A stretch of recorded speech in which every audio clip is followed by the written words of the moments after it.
उद्घाटन झाल्यावरती आपली एक जाहीर सभा कार्यालयाच्या पुढे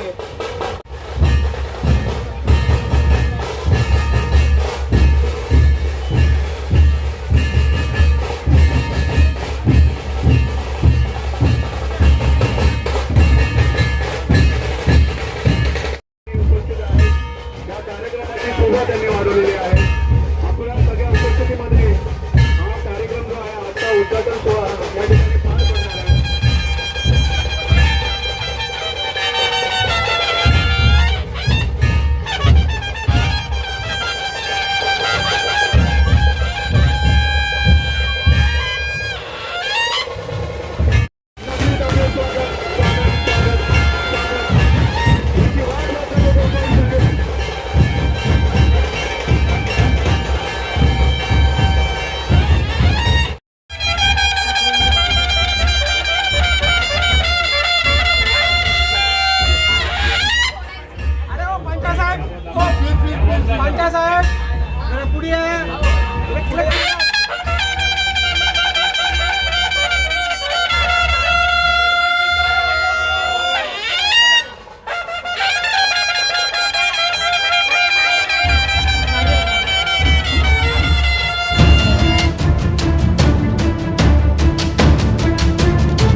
राष्ट्रवादी कांग्रेस पक्षाचा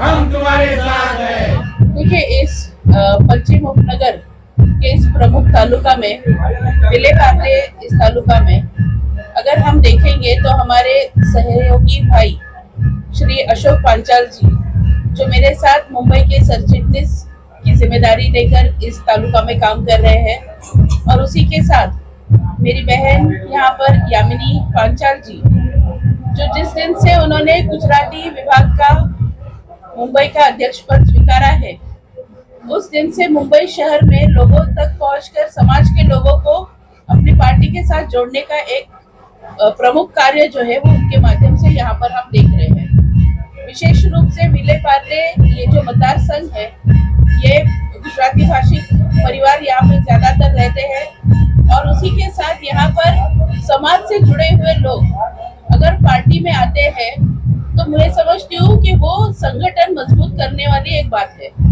आज इस जिम्मेदारी को लेकर आज यहाँ पे एक प्रमुख स्थल पर जैसे स्टेशन के बिल्कुल करीब ही यहाँ पे पार्टी का कार्यालय बन रहा है और इस कार्यालय के माध्यम से मुझे विश्वास है कि आने वाले दिनों में लोगों को अपेक्षित कार्य इस कार्यालय से दिया जाएगा।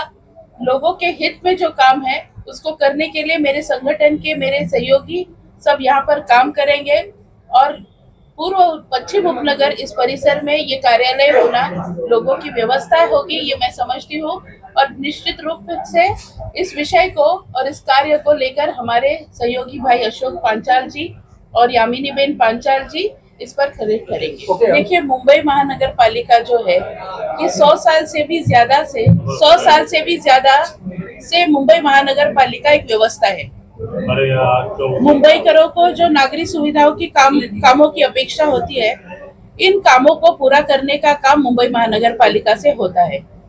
आप देखेंगे तो 2022 में नगर सेवक कार्यकाल समाप्त हुआ। अपेक्षित ये था कि उसी साल चुनाव होने चाहिए थे लेकिन सत्ताधारी भाजपा जो है वो मुंबई शहर में चुनाव नहीं चाहती है क्योंकि उनको मालूम है कि आज मुंबई के लोग जो है वो एक अलग तरह का इसमें उनका जो कार्य पद्धति है वो देख रहे हैं और उससे वो काफी नाराज चल रहे हैं और इस वजह से आज आप देखेंगे तो 2022 से लेकर 2025 तक मुंबई शहर को नगर सेवक नहीं है, लोक प्रतिनिधि नहीं है और आमदार और खासदार जो है वो सत्ताधारी पक्ष के अगर होंगे तो उनको निधि दिया जाता है। माजी नगर सेवक जो सत्ताधारी पक्ष के हैं उनको निधि दिया जाता है। यानी यहाँ पर मुंबई महानगर पालिका का जो पैसा है ये पूरी तरह से अपने पार्टी के प्रमोशन के लिए भाजपा यहाँ पे वापर रहा है। आप देखेंगे तो यहाँ पे लोगों के जो रोज की जो व्यवस्था है या रोज की जो कामें हैं उस पे आज प्रशासन कुछ काम नहीं दे पा रही है। जो काम आप चाहते हो तो भाजपा के कार्यालय में आओ तो आपका काम होगा, और भाजपा के कार्यालय में जाने के बाद कहा जाता है आप भाजपा के पदाधिकारी बनो, आप भाजपा के मतदार बनो, फिर आपको आपका काम किया जाएगा। मैं समझती हूँ कहीं ना कहीं सत्ता का दुरुपयोग जो है यहाँ पर भाजपा के माध्यम से हो रहा है, और इन सभी बातों को समझते हुए हमारे सहयोगी जो पदाधिकारी यहाँ पर है वो निश्चित रूप से लोगों के काम आएंगे। आप देखेंगे तो जैसे चुनाव नजदीक आ रहे हैं, हम समझ रहे हैं या हम ऐसा कहा जा रहा है कि जनवरी में इलेक्शंस होंगे। अगर जनवरी में इलेक्शंस हो रहे हैं तो हम क्या देख रहे हैं कि मतदारों को आकर्षित करने के लिए सत्ताधारी पक्ष के आमदार हो या सत्ताधारी पक्ष के जो माजी नगर सेवक रह चुके हैं वो यहाँ पर लोगों में जाके काम करने का एक भास निर्माण कर रहे हैं। अरे 4 साल से तो आपकी सत्ता थी, आपको किसी ने रोका नहीं था काम करने के लिए। इसलिए मतदार जो है वो ये सब बात समझता है, लेकिन उसी के साथ हम ये भी देख रहे हैं कि जिस तरह से सत्ता पक्ष जो है वो मतदारों को आकर्षित करने के लिए योजनाओं को यहाँ पे लोगों के सामने रखने का काम कर रहे हैं। ये सिर्फ इलेक्शन का जुमला है, और इस जुमले के वजह से लोगों को यहाँ पे एक भास निर्माण किया जाता है, लोगों को यहाँ पे संभ्रमित किया जाता है कि इन गए 4 सालों में हमारे पदाधिकारी जो अशोक भाई पांचाल है या यामिनी बेन पांचाल है, उनके पास तो कोई लोक प्रतिनिधि का पद नहीं था। उनको ये भी नहीं मालूम था कि चुनाव कब हो रहे हैं या किस साल में हो रहे हैं। लेकिन जो समाज के लोगों से जुड़े हुए हैं, जो लोगों की व्यवस्था होनी चाहिए ये समझते हैं, ऐसे कार्यकर्ता जब लोगों के बीच में उतरता है तो निश्चित रूप से वहाँ पे लोग एक सकारात्मक वहाँ पे विचार रखते हैं। और मुझे विश्वास है ये कार्यालय जो है ये लोगों की व्यवस्था रहेगी।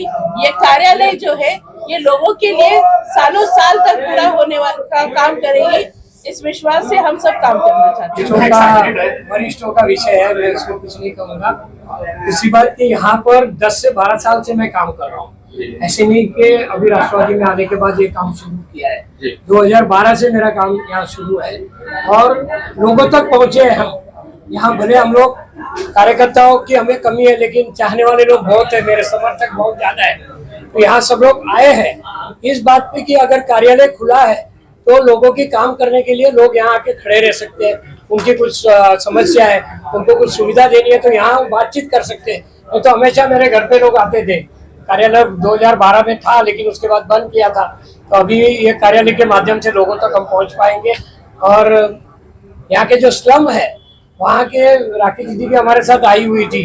वहाँ के जो विषय है वो विषय में काम करने को भी मजा आ रहा है, क्योंकि उनको ऐसा लगता है कि ये लोग अभी कुछ बदलाव लाएंगे। यहाँ से 40 साल से एक चक्री शासन चल रहा है, एक भी कैंडिडेट को खड़ा रहने का मौका नहीं मिल रहा है। मौका मिल रहा है तो ये लोग पैसे के दबाव से अपने आप की सीट जिता के ला रहे हैं। तो मुझे एक उम्मीद है कि आज इस बार भले हमारे पास पैसे नहीं है लेकिन लोग हैं हमारे पास।